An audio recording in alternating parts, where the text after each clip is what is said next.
ஆன்மீக அன்பர்கள் அனைவருக்கும் வணக்கம். உங்களையெல்லாம் இந்த ஆன்மீக சேனல் மூலியமாக சந்திக்கிறதுல நாங்கள் ரொம்பவும் சந்தோஷப்படுறோம். நாங்கள் போடுற வீடியோலாம் உங்களுக்கு பிடிச்சிருந்ததுன்னா நீங்கள் லைக் பண்ணுங்கள், ஷேர் பண்ணுங்கள். கொளத்தூர் பாபா டெம்பிள் சேனல் நீங்கள் சப்ஸ்கிரைப் பண்ணுங்கள். நீங்கள்லாம் என்னோட வரும்பொழுது இன்னும் நிறைய விஷயங்களை நாங்கள் சொல்ல கடமைப்பட்டிருக்கோம். இன்றைக்கு திருப்பாவை பாசுரம் 30 பாடி அதற்கான விளக்கங்களை கொடுக்க வந்திருக்கேன். வாங்க இப்போ நம்ம வீடியோக்குள்ளே போகலாம். பாசுரம் 30 பார்க்கலாம். ஆண்டாள் அருளிய பாசுரம் 30 பார்ப்போம்.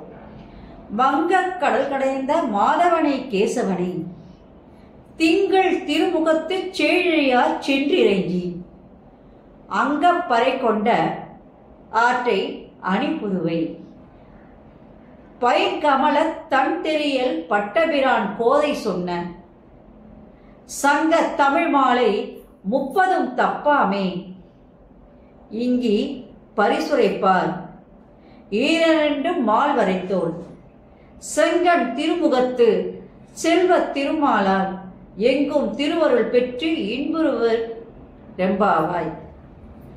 இது பாடல். இப்ப இந்த பாடலுக்கான விளக்கம். இது ரொம்ப எளிமையான ஒரு பாட்டு. ஆனா இந்த பாசுரத்திலையும் ஒரு விண்ணப்பத்தை தான் ஆண்டாள் வைக்கின்றார். இருந்தாலும் தன் கணவனாகிய கண்ணனுடைய பராக்கிரமங்களையும் தோல் வலிமையும் இந்த பாட்டிலையும் அந்த அம்மா பாடிட்டாங்க. கடைசி பாட்டில் கூட பாடிட்டாங்க. ஆண்டாள் திருவடியே சரணம். இந்த பாசுரத்தை நீங்க பாராயணம் பண்ணாலும் சரி, இல்லை நீங்க பாடி மற்றவங்க கேட்டாலும் சரி, இல்லை மற்றவங்க கேட்கறத மற்றவங்க சொல்றதை நீங்க கேட்டாலும் சரி, எல்லாத்துக்குமே பலன் கிடைக்கும் என்பதை நான் சொல்லவில்லை. இந்த பாசுரத்தில் ஆண்டாள் சொல்லியிருக்காங்க. அதை தான் இப்போ நீங்கள் முக்கியமாக பார்க்க போகிறீங்க. இதில் முதல்ல விளக்கத்தை சொல்லும்போது அந்த அம்மா முதல்ல எது வருது? வங்கக் கடல் கடைந்த மாதவனை கேசவனி அன்று பார்க்கடலை கடைந்து தேவர்களுக்கு துணை நின்று அமிர்தத்தை அனைவருக்கும் பங்கிட்டு தேவர்களை காத்தவன் அந்த கேசவன். கேசி என்கின்ற அரக்கனை அழித்தவன். அவரிடம் பறை பெற்ற பெண்களின் அழகை இங்கே நாச்சியார் அழகாக பாடுகிறார். பறை பெற்ற பின்பு அவங்க அலங்காரம் பண்ணிட்டாங்க. இப்ப அந்த பெண்களுடைய அழகு எப்படி இருக்கு அப்படின்றத நாச்சியார் அழகா சொல்றாங்க. முழு நிலவு போன்று அழகிய முகம் உடையவர்கள். அந்த ஆயார்பாடி பெண்கள் எல்லாம் முழு நிலவு போன்று அழகுடையவர்கள் என்று சொன்னாங்க.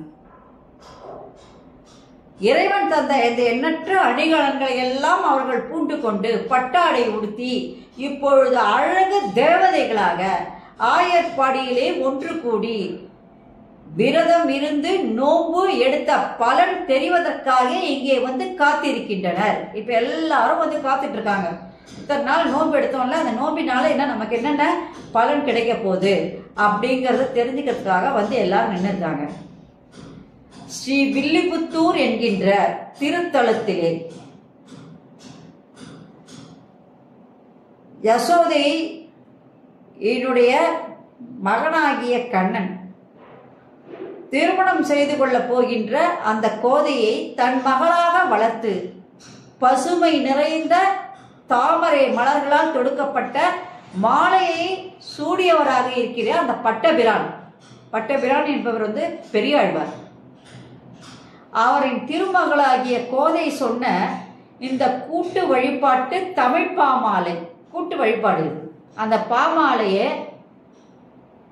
இந்த 30 நாளும் இந்த 30 பாடல்களையும் தவறாமல் இவ்வுலகில் இந்த முறையிலேயே பாடுபவர்கள் அழகிய முகத்தை உடைய பரந்தாமனாகிய அந்த திருமாலின் திருவருளோடு மகாலட்சுமியின் அருளையும் பெற்று இந்த உலகத்திலே என்னென்றும் சுபிட்சமாக வாழ்வார்கள் என்பதுதான் இந்த பாடலுடைய விளக்கமாகும்.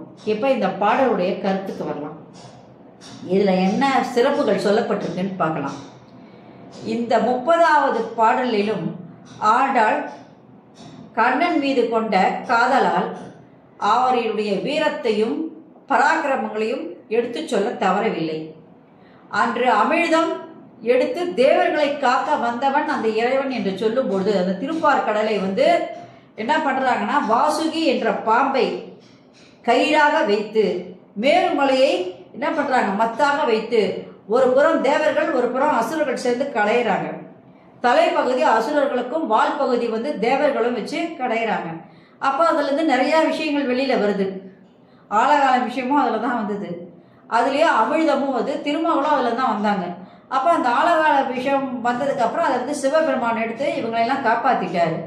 லக்ஷ்மி வந்தபோது திருமால் எடுத்து தன் மார்பில் வச்சுக்கிட்டாரு. அமிழ்தம் வந்தபோது அந்த அமிழ்தத்தை எடுத்து தேவர்கள் அனைவருக்கும் பங்கு கொடுத்து அசுரர்களை வந்து ஏமாற்ற நினைத்தார். கொடுக்கக்கூடாது, ஏன்னா அவங்களால அழிவு நிறைய இருக்குது அப்படின்றதுனால. இருந்தாலும் என்ன பண்ணாங்க, ஒரு அசுரன் ஏமாற்றி அதை வாங்கிட்டான். சரி, இந்த கதையை சொன்னதுக்கப்புறம் இறைவன் வந்து எப்படிப்பட்டவன்னா தேவர்களுக்கு உதவக்கூடியவன், அருளாளன்.